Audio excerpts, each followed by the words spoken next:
एक परिवार में आज जमीन रजिस्ट्री कैंसिल करने की नौबत आ गई। कारण क्या है ये अगर आप जानेंगे कि ये संयुक्त परिवार है, ज्वाइंट फैमिली है और जमीन का बंटवारा हो गया। मतलब पहले सभी लोग साथ थे और अक्सर देखेंगे परिवार में भाई है, छोटा है तो सब साथ ही रहेगा। बाद में बड़ा हो गया, सभी का परिवार हो गया, सभी लोगों का अपना अपना जमीन क्या हो गया, अलग हो गया। तो 12 डिसमिल इनके पास कुल जमीन और एक भाई 3 डिसमिल, दूसरा भाई भी 3 डिसमिल और ये चौथा भाई जो है ये भी यहाँ पर जो है वो 3 डिसमिल का हकदार है। बंटवारे के बाद सभी का हिस्सा अलग अलग हो गया। लेकिन ये होने के बावजूद आज विवाद क्यों हो गया? रजिस्ट्री की निरस्तीकरण यानी कैंसिलेशन की नौबत क्यों आ गई? आखिरकार ऐसा क्या हुआ जो एक बड़ा विवाद का कारण बन गया? हुआ ये कि प्रतिवादी एक जो है ना भाई यानी 4 भाई है और अपने 3 डिसमिल जमीन हिस्से से अधिक जमीन बेच देता। मतलब एक जो है वो कहता है मेरे पास 6 डिसमिल जमीन है, मैं आपको बेचता हूँ। एक कस्टमर को ढूंढ लिया और बोला कि मेरे पास 6 डिसमिल जमीन है, एक और भाई का, या कह सकते हैं ज्वाइंट में जो है यानी 12 डिसमिल जमीन में 3-3 सबको मिला था शेयर, 4 भाई था टोटल। और 12 में से एक भाई क्या करता, 6 डिसमिल जमीन को बेच देता। ठीक है, मुझे जमीन चाहिए, खरीदार मिल गया। खरीदार तो पैसा देगा, जमीन की रजिस्ट्री करा लेगा और जमीन पर जबरन जाकर कब्जा भी कर लेगा।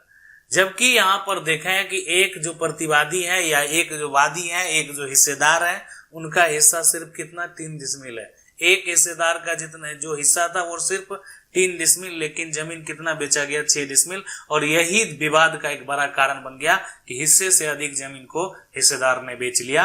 आखिरकार ये जमीन की रजिस्ट्री को अगर हमको कैंसिल कराना है तो किस तरीके से कैंसिल कराएंगे, क्या प्रक्रिया से गुजरना होगा, क्या करना पड़ेगा, ये समझना जानना बेहद जरूरी है। जमीन का रजिस्ट्री हो जाता है यानी रजिस्ट्री हो गया, सेल डीड जो है वो तैयार हो गया। अब ये कह रहा है खरीदार की जमीन हमारी हो गई और यही विवाद का कारण बन गया।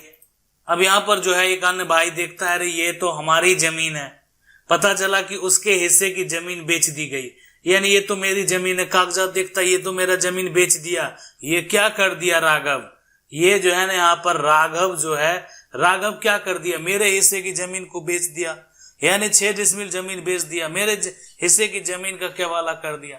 अब जो है राघव बेच दिया ना, अब आप कह रहे हैं कि मेरे हिस्से की है, अब आप क्या करेंगे? यानी राघव जिसको बेचा है ना, प्रणय, ठीक है, यहाँ पर जो है प्रणय को, तो ये यहाँ पर प्रणय का सेल डीड को कैंसिल करा देना। राघव बेच लिया प्रणय के यहाँ, लेकिन प्रणय जो है जमीन को अपने पास नहीं रख पाएगा।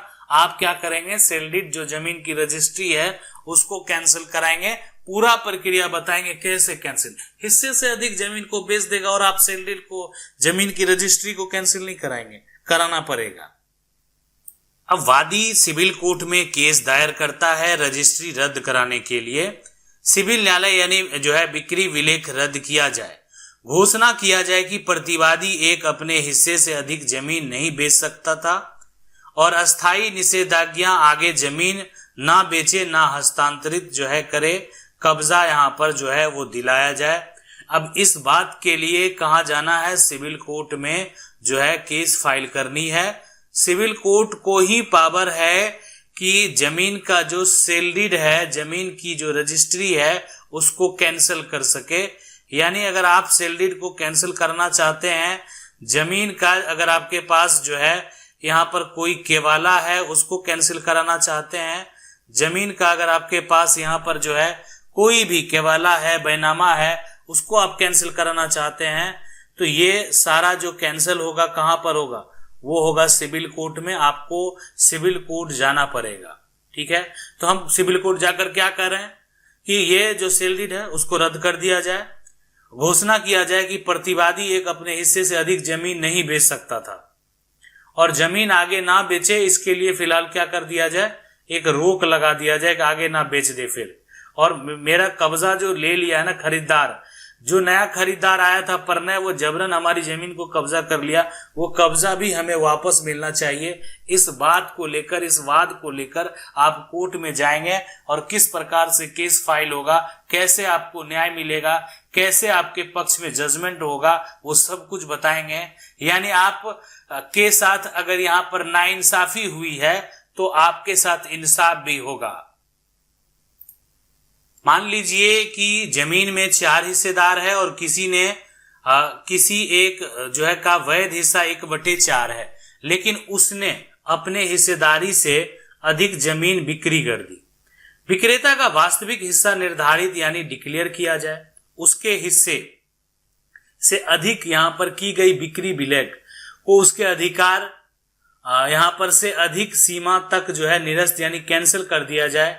यदि जमीन का बंटवारा नहीं हुआ है, पार्टीशन सेपरेट पार्टीशन की मांग की जाए। खरीदार को आगे जमीन बेचने या कब्जा बदलने से या रोकने के लिए टेम्परेरी जो है इंजंक्शन की मांग की जाए और जरूरत पड़ने पर सब रजिस्ट्रार और रजिस्ट्रेशन अथॉरिटी को भी पक्षकार केस में बना दिया जाए। मान लेते हैं आप वेरीफाई नहीं किए, सब रजिस्ट्रार वेरीफाई नहीं किया, तो उनको भी जरूरत पड़ने पर क्या करना है, वहां पर जो है पक्षकार बना देना है। अब जब कोर्ट में जो है एक वाद पत्र जो है कह सकते हैं तैयार होता है। अब ये वाद पत्र जो तैयार होगा ना, सबसे पहले यानी अब कहाँ जाएंगे, सिविल कोर्ट जाएंगे। सिविल कोर्ट में जो है ना, जो आपके वकील हैं, ठीक है, उनसे आप क्या करेंगे, मिलेंगे। और जब देखें मामला ये है कि हिस्से से अधिक जो है संपत्ति को बेच दिया, ठीक है, तो अब यहां पर जो है आपका एक वाद पत्र ये तैयार होगा। अब ये नमूना है, ये जो है ना एक आप कह सकते हैं पूरा नमूना है कि कैसे तैयार होता है। जैसे अब क्या करते हैं, आप थाना में अगर FIR लिखने जाते हैं, थाना में अगर आप FIR दर्ज कराते हैं तो यहां पर क्या लिखते हैं, एक आवेदन लिखते हैं। उसी प्रकार कोर्ट में केस फाइल करना है तो आपको एक जो है पूरा वाद पत्र जो है वो तैयार करना होगा, ठीक है। अब ये यहां पर जो है हो गया कि माननीय व्यवहार न्यायालय डैश, जहां पर भी आपका कोर्ट है वो नाम होगा। वाद संख्या आपको मिलेगा, वादी आप हैं। वादी कौन होता है, इसको बोलते हैं वादी केस करने वाला। केस कौन करेगा, जो पीड़ित है वही केस करेगा ना। तो केस करने वाला जो होता है कानूनी भाषा में उसको बोलते हैं वादी। तो केस करने वाला हो गया वादी। केस करने वाला कौन है, जिसका हिस्सा बेच लेगा वो तो कोर्ट जाएगा ही। अब हिस्सा कौन बेचा, भाई ही तो बेच दिया है, ठीक है, भाई ही परने के यहाँ जमीन बेच दिया, तो भाई पर केस कर रहा और परने पर केस करना।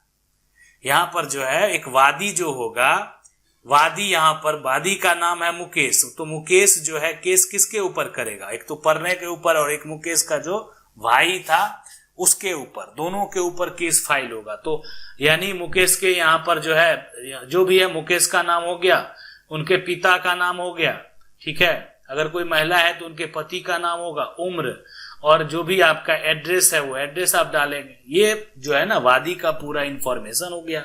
यानी अगर आप केस करेंगे कोर्ट में तो उसके बाद यहाँ पर बनाम जो है प्रतिवादी संख्या 1 श्री, यहाँ पर श्रीमती जो भी है ये उनका नाम देना है, जिनको आप प्रतिवादी बनाए हैं, जो आपके अगेंस्ट है, यानी जो आपके साथ धोखा किया है, उनके पिता का नाम, कहाँ का निवासी है, उनका भी क्या करना है, एड्रेस डाल देना है। उसके बाद जो वाद पत्र होगा उसमें सारा बात लिखना है। विक्रय विलेख जो है, यानी विक्रय विलेख क्या हो गया, जो आपके जमीन का यहाँ पर सेल डीड। विक्रय विलेख क्या हो गया, आपके जमीन का रजिस्ट्री की निरस्तीकरण घोषणा एवं अस्थायी निषेधाज्ञा हेतु वाद। माननीय न्यायालय के समक्ष वादी निम्नलिखित निवेदन करता है कि यह यानी कि वादी एवं प्रतिवादी संख्या 1 एक ही संयुक्त पैतृक संपत्ति के हिस्सेदार थे। सारा बात बताएंगे कोर्ट को, जज साहब तब पढ़ेंगे तो उनको समझ में आएगा कि आखिर मामला क्या है, क्या मसला है। हर बात स्पष्ट होना चाहिए, हर जानकारी स्पष्ट होना चाहिए, हर बात स्पष्ट रहेगा, आप अपने जगह पर सही रहेंगे तो आपके पक्ष में फैसला, आपके पक्ष में आदेश जरूर आएगा। उक्त संपत्ति विधिवत बंटवारा हो चुका है तथा बंटवारे के पश्चात प्रत्येक हिस्सेदार का अलग अलग हिस्सा निर्धारित हो गया था और ये सब जो है हम भाइयों बैठकर आपस में कर लिए थे। सभी का जो है ये जो प्लॉट है, जो कि प्लॉट कितना डिसमिल का था, तो 12 डिसमिल का ये प्लॉट था। सभी का ये 12 डिसमिल प्लॉट में जो है हम 4 भाई थे और 4 हिस्सों में ये जमीन को बांट दिया गया। सभी का यहाँ पर जो है 3 डिसमिल का हक था। लेकिन यहाँ पर हुआ क्या, हुआ ये कि आप यहाँ पर सोच नहीं कर सकते हैं।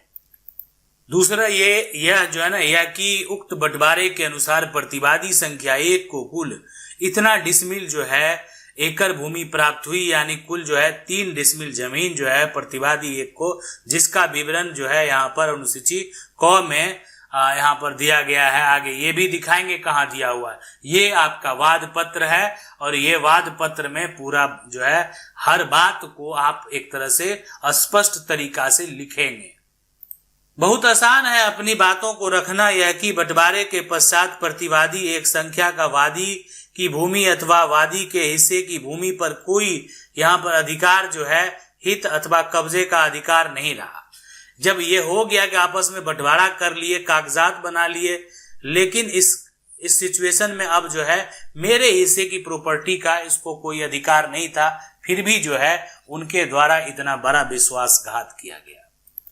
चौथा यह कि प्रतिवादी संख्या 1 ने अपने निर्धारित हिस्से से अधिक भूमि पर अवैध रूप से अधिकार जताते हुए दिनांक इतना को प्रतिवादी संख्या 2 के पक्ष में विक्रय विलेख संख्या जो है, प्रतिवादी संख्या 2 कौन है पता है? यहाँ पर परनय है, ठीक है, परनय। ये कौन है? जमीन का नया खरीदार, नया यहाँ पर जो है खरीददार। कहने का मतलब समझे कि एक तो भाई को पार्टी बनाएंगे, भाई मेरा जमीन बेच लिया है, दूसरा वो जमीन खरीद जो लिया उसको भी पार्टी बनाएंगे, आओ कोर्ट में जवाब दो। तो प्रतिवादी संख्या 2 के पक्ष में विक्रय विलेख संख्या यानी ये सेल डीड का संख्या, पुस्तक संख्या, पृष्ठ संख्या निबंधन कार्यालय में पंजीकृत कराया गया, ठीक है। प्रतिवादी संख्या 1 जो है वो कौन है? आपका भाई। ये आप कौन है? तो आप वादी हैं, आपका भाई है। एक होता है ना कोर्ट में, आप जिसके ऊपर केस कर रहे हैं वो कौन हो गया? प्रतिवादी। और जो आप हैं वो आप केस करने वाले हैं तो आप हो गए वादी। तो आपका 2 प्रतिवादी है, एक तो हो गया आपका भाई और दूसरा हो गया जमीन को खरीदने वाला। तो जमीन खरीदने वाला उसको भी तो नोटिस देंगे, वो भी तो बताएगा कैसे जमीन खरीदे। खरीदना था 3 डिसमिल 6 डिसमिल कैसे खरीद लिया, जब उसको पता था कि ये दूसरे भाई का हिस्सा है। तो ये हो गया अवैध रूप से अधिकार जताने की बात हो गई कि अवैध तरीके से अधिकार जताकर जमीन को बेचा गया। अब है कि यह कि उक्त विक्रय विलेख में प्रतिवादी संख्या 1 ने अपने वास्तविक हिस्सेदारी से अधिक भूमि का हस्तांतरण कर दिया है।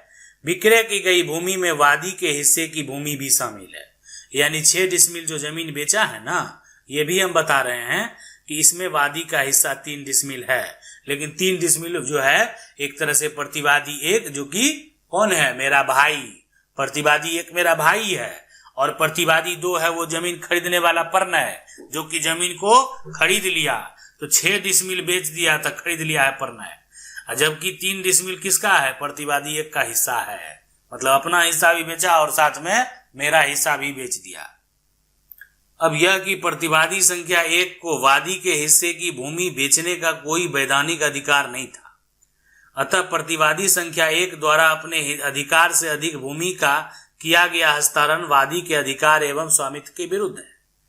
यह है कि उक्त विक्रय विलेख के आधार पर प्रतिवादी संख्या 2 वादी की भूमि पर अपना अधिकार जताने तथा वादी के शांतिपूर्ण कब्जे में हस्तक्षेप करने का प्रयास कर रहा है।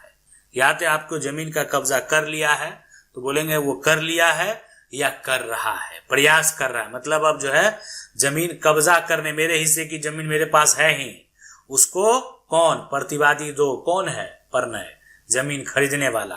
अब वो जमीन पहले खरीदा, अब मेरे हिस्से पर कब्जा करना चाहता है उसके वाला के आधार पर।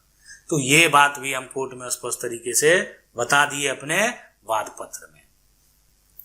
यह कि वादी ने प्रतिवादियों को कई बार समझाया कि प्रतिवादी संख्या 1 अपने हिस्से से अधिक भूमि का वैध हस्तांतरण नहीं कर सकता। वादी के हिस्से की भूमि पर किए गए विक्रय विलेख का कोई वैध प्रमाण नहीं है, लेकिन प्रतिवादियों ने वादी की बात नहीं मानी। यह है कि प्रतिवादी संख्या 1 द्वारा जो निष्पादित है उक्त विक्रय विलेख वादी के अधिकार एवं स्वामित्व के विरुद्ध होने के कारण वादी के लिए गंभीर कानूनी बाधा उत्पन्न कर रहा है। अतः उक्त विक्रय विलेख को निरस्त यानी शून्य घोषित किया जाना आवश्यक है। उसके बाद है यह कि वादी को उक्त विक्रय विलेख की जानकारी दिनांक इतना को हुई।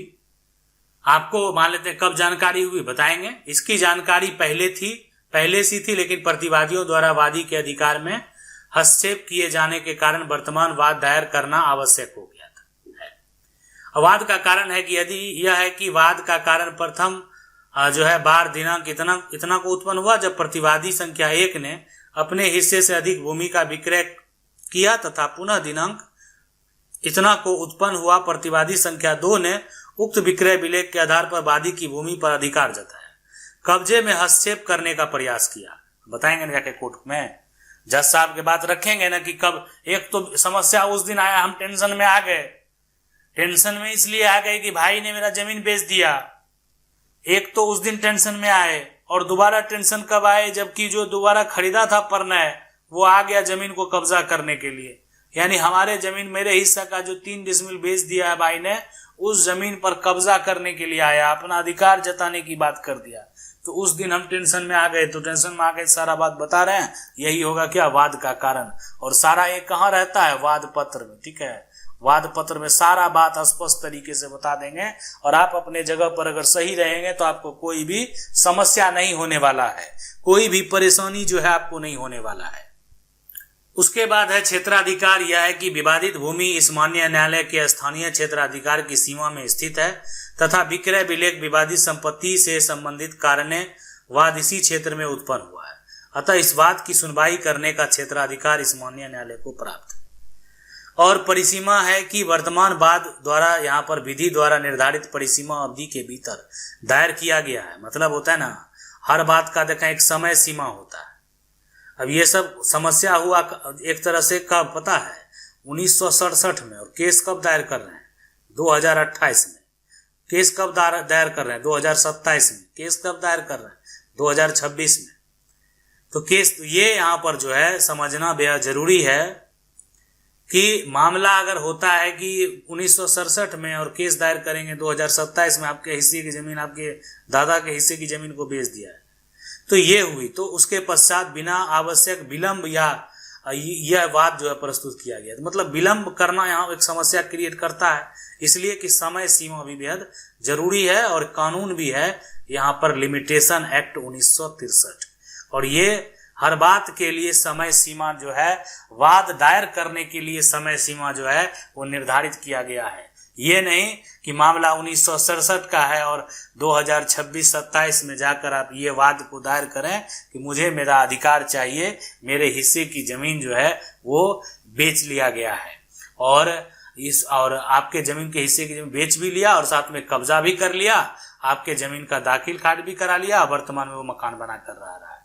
हाँ, ये है कि आपके जमीन को पहले बेचा है, आज तक दाखिल खारिज नहीं हुई है और दखल आज करने का प्रयास किया जा रहा है, ऐसा सिचुएशन होगा। तो लिमिटेशन में बहुत सारे नियम भी हैं। ये आप मत समझें कि 1967 में जमीन की रजिस्ट्री हुई है तो अब उसको कोई कैंसिल नहीं करा सकता है। ये समझने की भूल किसी को नहीं करनी है। डिपेंड करता है कि उसका सिचुएशन क्या है, डिपेंड करता है कि उसका कंडीशन क्या है। अब यहाँ पर देखें, ये वाद मूल्य एवं निर्धारण शुल्क जो है, यह है कि वादी द्वारा मांग की गई राहतों के अनुसार वाद का मूल्य यहाँ पर मूल्यांकन निर्धारित किया गया है तथा यहाँ पर प्रचलित विधि के अनुसार जो है आवश्यक न्यायालय शुल्क अदा यहाँ पर किया जा रहा है। अन्य कोई बात यह है कि इसी विषय एवं जो है विवादित संपत्ति के संबंध में वादी द्वारा किसी अन्य सक्षम न्यायालय में ऐसा वाद लंबित नहीं है जो वर्तमान वाद के निर्णय में बाधक हो।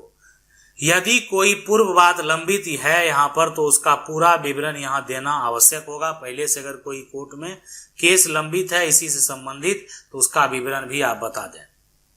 अब आगे होता है इस वाद पत्र में प्रार्थना, अतः वादी मान्य न्यायालय से विनम्र पूर्वक प्रार्थना करता है कि दिनांक को प्रतिवादी संख्या 1 प्रतिवादी संख्या 2 के पक्ष में निष्पादित विक्रय विलेख संख्या जो निबंधन कार्यालय में पंजीकृत है उसको कैंसल एवं वादी के अधिकार के विरुद्ध जो है अप्रभावी यहाँ पर घोषित करने की कृपा की जाए। और यानी हम न्यायालय से अपील करते हैं, प्रार्थना करते हैं कि घोषित किया जाए कि प्रतिवादी संख्या 1 अपने बंटवारे से प्राप्त हिस्से से अधिक भूमि बेचने का कोई वैध अधिकार नहीं था। उक्त अतिरिक्त भूमि के संबंध में प्रतिवादी को कोई वैध अधिकार स्वामित्व जो है हित प्राप्त नहीं हुआ, ये घोषित किया जाए। हम बोलते हैं यानी हम जो है कोर्ट में ये मांग करते हैं कि ये घोषित किया जाए कि अनुसूची ख में वर्णित जो है यानी विवादित भूमि पर वादी का वैध स्वामित्व अधिकार कायम है तथा यहाँ पर जो है प्रतिवादी गण उक्त भूमि के संबंध में वादी के अधिकार में हस्तक्षेप नहीं कर सकते हैं। हम न्यायालय से ये मांग करते हैं कि प्रतिवादी संख्या, प्रतिवादी कौन है ये मन में बैठा लें। प्रतिवादी कौन है?